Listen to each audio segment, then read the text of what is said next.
Hello, mabuhay ug madyaw. Ako di ay si Alona. Isa ko ka hotel staff diri sa La Vida Hostel po. Napili na ko siya kay unang-una dool mo siya sa ako ang balay. So dili kay ko kalasog pamasahe, then makauli-uli ko anytime. Ang among trabaho diri is kanang mag-ano mi sa guest, atiman mi sa guest, magpakaon, then naga-housekeeping, naga-serve food mi og food kung naay mag-order og food. Ang pinakaganahan nako diri kay kanang kasi ang amo ang ay kanang mag-entertain ka sa guest nga kasi lahi-lahi silang culture.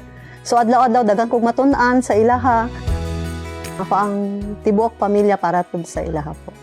O para pud sa kanang ako ang kaugalingon pod para pod sa ako ang mga fellow, mga colleague pod po sa akong mga kauban sa trabaho ug sa akong tibuok pamilya. Ako ang pangarap para sa akong kinabuhi ako sa akong pamilya is kanang good health, tapos kanang makaadto ganin sa laing mga lugar. Sa Mindanao gusto nako kanang sa Siargao. Wala pa ko katog Siargao, nindot din dito Ano Siargao mga dagat o Tapos kanang gusto nako kay sa surfing mo go dito niya. Pero mas gusto pud ko sa moadto sa Bukidnon. Nindot kaya ang kanang man gud ko, hilig kog nature.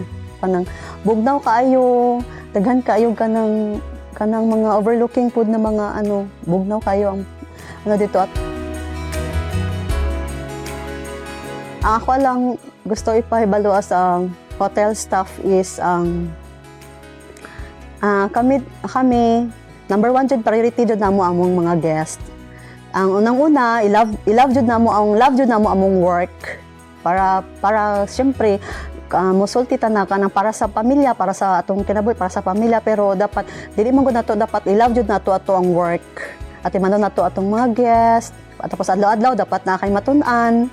Tapos sa kadugay nato sa atong trabaho dapat mo grow jud ta para pud na sa ato ang kaugalingon.